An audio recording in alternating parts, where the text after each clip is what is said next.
Bem-vindo a mais um médico de família deste seu consultório que é a Novo Tempo Portugal. No programa de hoje vamos falar de algo que não é tão comum, mas afeta muitas pessoas e, sobretudo, as mulheres. Vamos falar de fibromialgia. Para nos falar deste assunto, temos mais uma vez a doutora Cláudia Neves. Cláudia, mais uma vez, bem-vinda. E mais uma vez, muito obrigada. É um prazer estar aqui neste consultório. Vamos começar desde logo pelo princípio, porque provavelmente podemos até já ter ouvido falar sobre esta doença, mas não se sabe muito, eu diria, comumente não se sabe muito sobre ela. Explica-nos lá então o que é a fibromialgia. A fibromialgia, apesar de ser muito conhecida já desde o século XIX, só em 1990 foi considerada uma doença pela Organização Mundial de Saúde. Ela caracteriza-se por dor generalizada, essencialmente musculoesquelética, ou seja, que atinge músculos, tendões e ligamentos, não as articulações, e é uma dor difusa, generalizada, pode ser migratória, uns dias está numa zona do corpo, outros dias está noutra, e que também se caracteriza por um aumento da sensibilidade a determinados estímulos, seja o frio, seja o stress, seja o cansaço. São pessoas mais sensíveis também aos ruídos e até ao stress. Ou seja, pode ter períodos de exacerbação com crises de dor, pode ter períodos de acalmia. E a dor este desconforto pode ser flutuante. E normalmente, além da dor crónica, que é uma característica, também tem a fadiga, as alterações do sono, problemas de memória e concentração e depressão, que está muitas vezes associada à fibromialgia. As estatísticas variam. Há estudos que dizem que 25% das pessoas com fibromialgia têm depressão, outros 50%. Entre 25% e 50%. Talvez seja por essa razão que tão tardiamente foi considerada doença, porque os sintomas podem se assemelhar a sintomas de outras coisas ou até mesmo de um ritmo normal de trabalho. Muitas vezes a pessoa pode sentir esse cansaço, enfim, essa dor muscular. Terá sido talvez por essa razão que se chegou à conclusão que isso era uma doença? E geralmente ela tem um problema que é diagnosticada tardiamente, no sentido em que a pessoa começa com as queixas em determinada idade e às vezes pode demorar anos até um médico lhe fazer esse diagnóstico. Porquê? Porque ela caracteriza-se, já lá vamos, porque ao exame da pessoa, ao exame físico, nos exames laboratoriais ou até nos exames imagiológicos é tudo normal. Mas já lá vamos. E porque também ela não é assim tão frequente quanto isso. A prevalência, curiosamente, eu diria, na Europa, em Portugal assemelha-se, mas parece-me a mim, corrijo-me se eu estiver errado, que acontece mais com as mulheres. Sim. Ou pelo menos percebemos isso, não é? Que há mais queixas por parte das mulheres. As estatísticas dizem que 2 a 5% da população adulta tem fibromialgia, isto a nível mundial, e 80 a 90% desta percentagem são mulheres. E é mais frequente entre os 20 e os 50 anos de idade. No entanto, pode atingir crianças, homens, mulheres, idosos, todas as idades, ambos os géneros, várias etnias e estatutos. Não faz distinção, apesar de ser bem mais frequente nas mulheres. A incidência aumenta progressivamente com a idade. Em Portugal, estes números são relativamente inferiores. O estudo feito Epirreuma diz que 1,7% da população tem fibromialgia. Predomínio, mais uma vez, nas mulheres, neste caso acima dos 40 anos em Portugal. Outro estudo fala numa prevalência de 3,6%. Nós temos a noção que o diagnóstico pode demorar anos e que muitos casos não estão diagnosticados. Portanto, a fibromialgia está subdiagnosticada, por assim dizer. Como é que ela surge? Qual é a causa? É conhecida a causa da fibromialgia? É uma pergunta complicada, porque é assim, não se sabe ao certo no organismo o que é que leva a isto, no corpo humano. Por outro lado, sabe-se que há várias causas, várias circunstâncias, vários fatores que podem contribuir para o aparecimento da doença. Pensa-se que existe um aumento da sensibilidade à dor relacionado com os neurotransmissores a nível do nosso sistema nervoso, seja periférico, seja central, que leva a que as pessoas sejam mais hipersensíveis aos estímulos externos. Não existe uma causa única, por assim dizer. É uma doença complexa e pensa-se que está associado não só à parte dos neurotransmissores, portanto da teoria do sistema nervoso, mas também à parte muscular, alterações do sono pode estar também na sua causa, alterações genéticas, sistema imunitário, o metabolismo e até o estado mental de cada pessoa. Ou seja, vemos aqui vários fatores que, isolados ou combinados uns com os outros, podem favorecer o aparecimento da fibromialgia ou o agravamento dos sintomas para quem já tem o problema. Como, por exemplo, também o stress, ter outras doenças concomitantes, traumas físicos, por exemplo, um acidente de viação, uma intervenção cirúrgica pode desencadear uma crise. Traumas emocionais, a perda de um familiar, um divórcio, também pode desencadear e exacerbar uma crise de fibromialgia, determinadas infecções e até alterações hormonais. Ou seja, depois de eu dizer tudo isto, é difícil dizer qual é a causa. Ou seja, é complexo, vários eventos podem exacerbar ou levar ao aparecimento de, no entanto, não existe propriamente uma causa conhecida, a fibromialgia é provocada por isto. Não existe. Muito bem. É verdade que já partilhaste connosco, quando explicaste o que era a fibromialgia, alguns dos sintomas, mas de uma forma mais pormenorizada, quais são os sintomas mais comuns, aqueles a que devemos estar mais atentos? De longe, o mais frequente e mais incapacitante é a dor. A dor, como já definimos, musculoesquelética, é generalizada, pode surgir em qualquer parte do corpo, essencialmente nos grupos musculares, tendões e ligamentos, não nas articulações. Ou seja, habitualmente, a pessoa com fibromialgia não se vai queixar de uma dor num joelho, numa anca, num ombro, que são articulações. Mas atenção, pode ter por outro problema, por exemplo, uma osteoartrose. A dor é mal definida pela própria pessoa que a sofre, imprecisa, difusa e muitas vezes pode variar de localização. Nós costumamos dizer que a dor é migratória. Num dia pode estar num braço, no outro dia pode estar nas costas, no outro dia pode estar num pé. E pode variar de intensidade. Pode acompanhar-se, além da dor, de formigueiros, a sensação de dormência, adormecimento de algumas regiões, os tremores, a sudação, a hipersudorese, o aumento dos suores, a sensação de rigidez dos músculos, parece que a pessoa de manhã quer se levantar, mas tem ali uma rigidez que parece que custa a começar.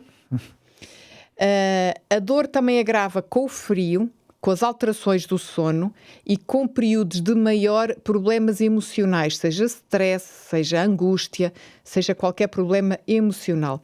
Vemos aqui que só aqui já são muitos sintomas, não só físicos, mas também emocionais. E dentro dos emocionais, mentais, temos que referir também as alterações do padrão do sono, que também é muito frequente na fibromialgia e pode ser a insónia inicial, a dificuldade em adormecer, pode ser o acordar muitas vezes e ter dificuldade em retomar o sono, o chamado sono fragmentado, ou pode ser a insónia terminal, que é o acordar muito cedo, de madrugada, e não conseguir voltar a dormir.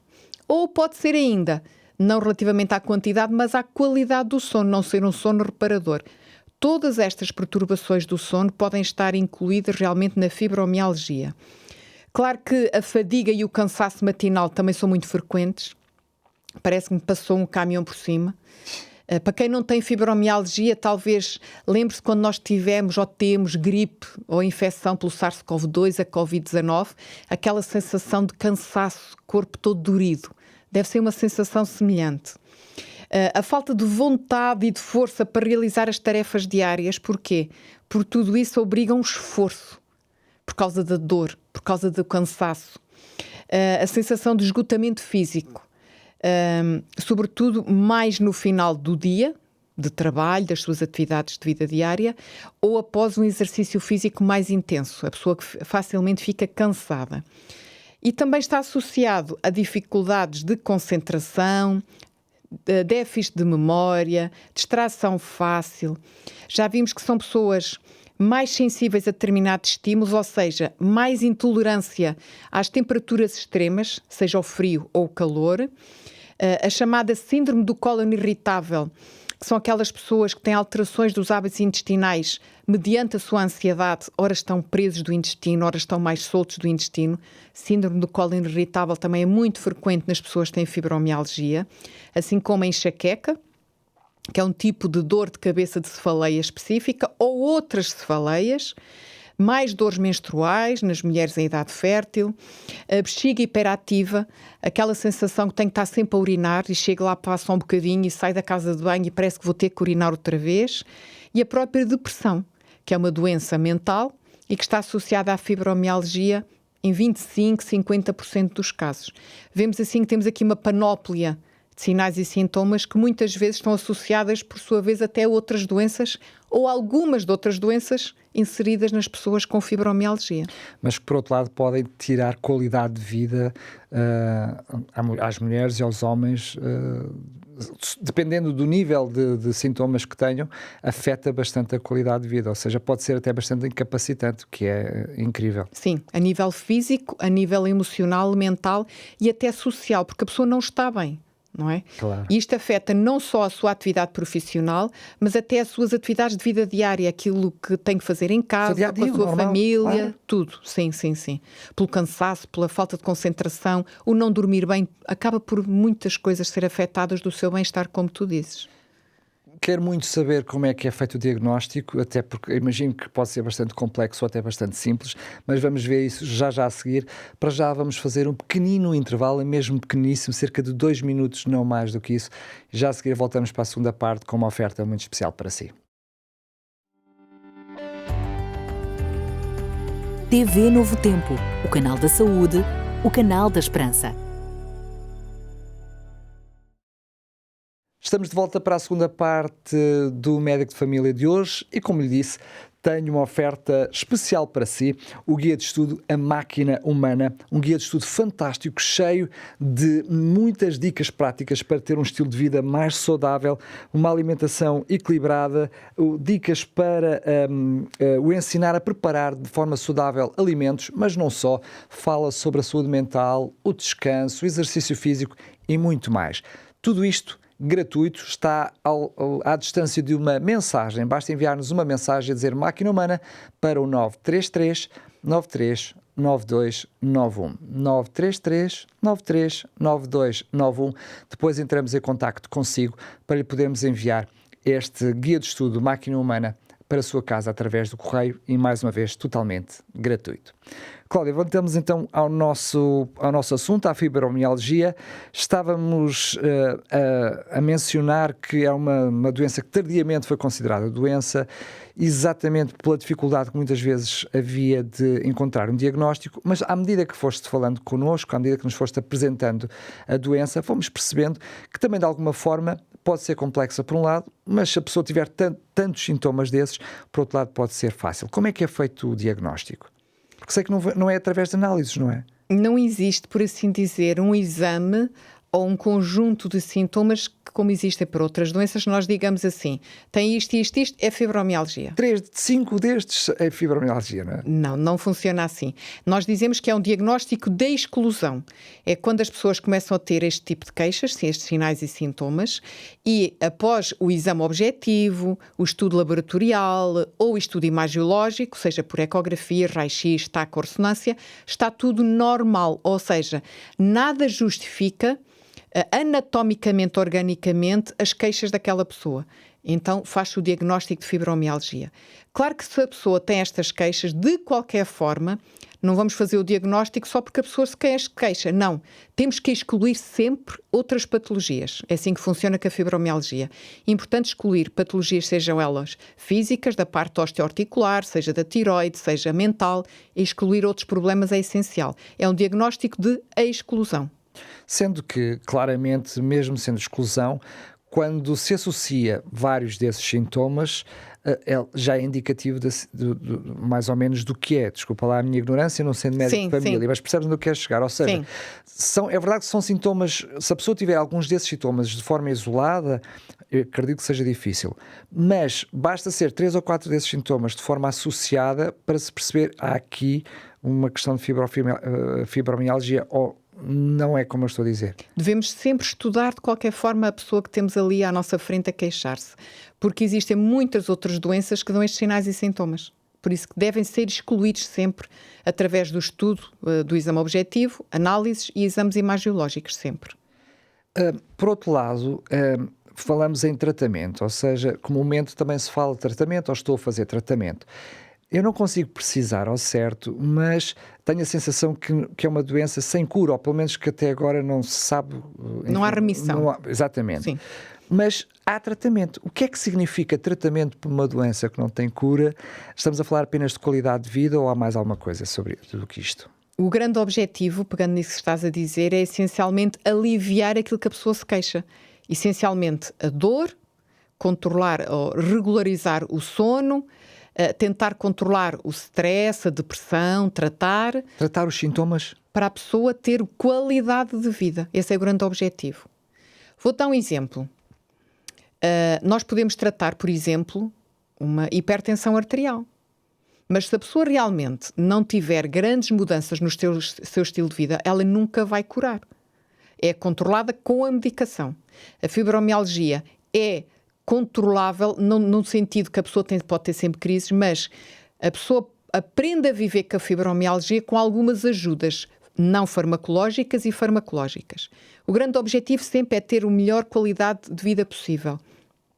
E neste sentido existem uma combinação de vários tratamentos não farmacológicos e farmacológicos.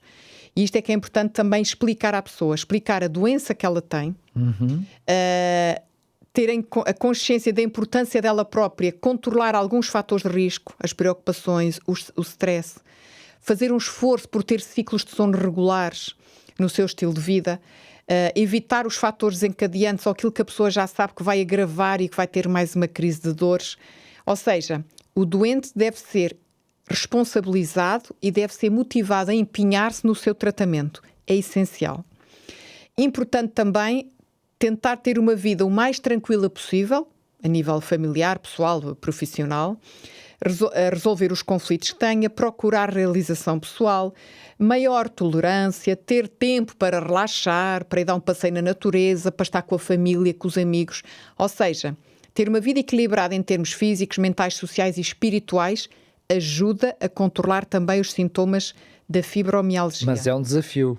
É um desafio, porque, mais uma vez, o grande desafio para todos aqueles que estão doentes é alterar os seus hábitos de vida. Sobretudo quando implica hábitos que envolvem toda a sua vida. Uns mais, outros menos. Mas o truque é não desanimar e é mudar uma coisinha de cada vez, progressivamente.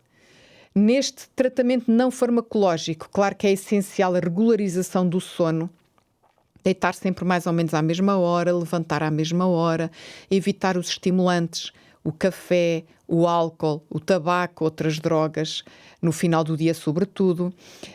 Importantíssimo o exercício físico regular nas pessoas com fibromialgia.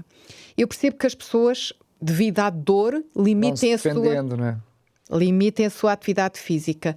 Mas isso é um ciclo vicioso, vão acabar por ter mais dores.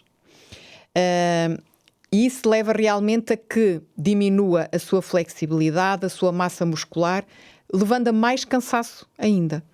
Portanto, o exercício na fibromialgia é importante com vários objetivos.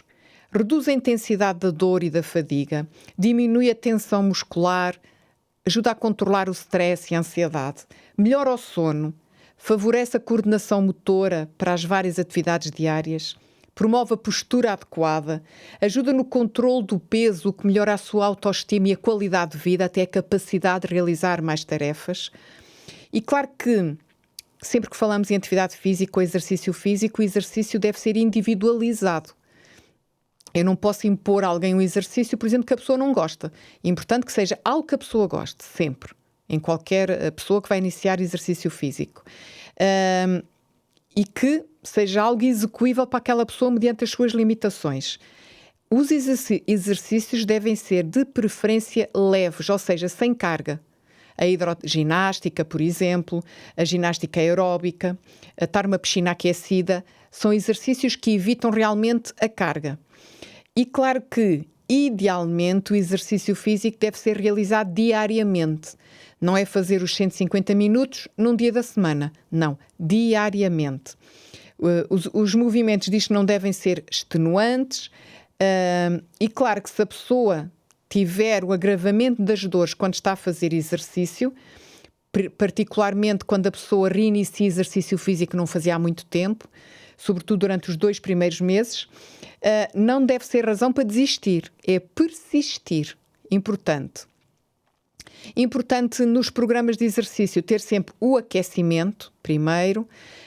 Porquê? Porque isto melhora a circulação sanguínea para os músculos estarem preparados para exercitar, melhora a resistência física aos exercícios. Importante exercícios de fortalecimento muscular e alongamentos para melhorar o equilíbrio, a coordenação motora e o controle da dor.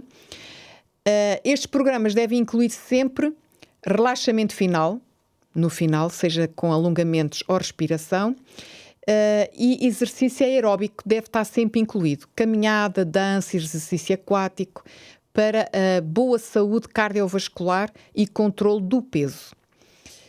Ainda no tratamento não farmacológico, importante banhos de água quente, porque ajudam a relaxar a parte muscular.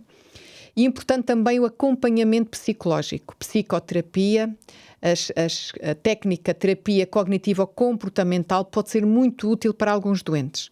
Acompanhamento psicológico. E claro, teríamos que falar também do tratamento farmacológico. Como já falei inicialmente, tem sempre por objetivo aliviar sinais e sintomas, ou seja, aliviar a dor, melhorar o sono, a fadiga, o cansaço, a ansiedade e depressão.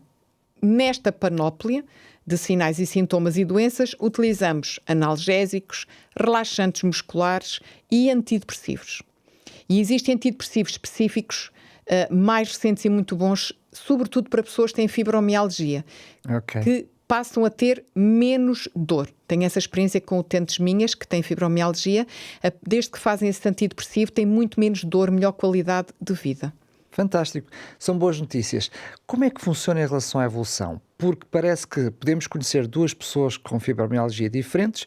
Uma parece que ficou curada, que não se passa nada, e outra, apesar de fazer a medicação, continua com muitas queixas.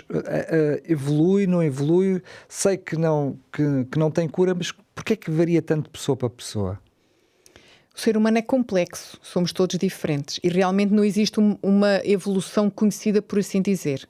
É variável de pessoa para pessoa. A maioria continua sintomática ao longo do tempo, alternando, como já falámos, de períodos de acalmia, períodos de exacerbação das crises. As remissões são raras, embora por vezes existam melhorias acentuadas da dor e da fadiga, mas é muito subjetivo e não existe uma evolução, um prognóstico linear da doença em si. Mas mesmo aquela pessoa que está a tomar medicação pode não ter-se livrado da doença, mas ela não se fazer sentir, não está presente enquanto se mantém a fazer a medicação. Portanto, os efeitos dão uma noção de estilo de vida totalmente normal àquela pessoa. Outras não, continuam a ser bastante incapacitantes, às vezes têm que entrar em reforma antecipada. Essa realmente varia muito de pessoa para pessoa. É verdade, porque isto mexe com a parte física, com a parte mental e emocional. E mesmo aquelas que estão mais ou menos controlado, algumas têm crises depois intensas, outras têm crises mais ligeiras. Somos todos diferentes. É um acompanhamento ao longo do tempo sempre. O que significa que estas pessoas que são diagnosticadas com a fibromialgia passam a ter, eu diria quase que obrigatoriamente, uma visita regular ao seu médico de família para ir vigiando, acompanhando, ir nivelando o tratamento também com a seguinte, consoante está a evoluir a doença? Sim. Normalmente são pessoas em que, não havendo um diagnóstico, ou mesmo havendo um diagnóstico, são acompanhadas na especialidade de reumatologia. Quando existe um diagnóstico, a pessoa está medicada, normalmente é dado uma alta para o médico de família.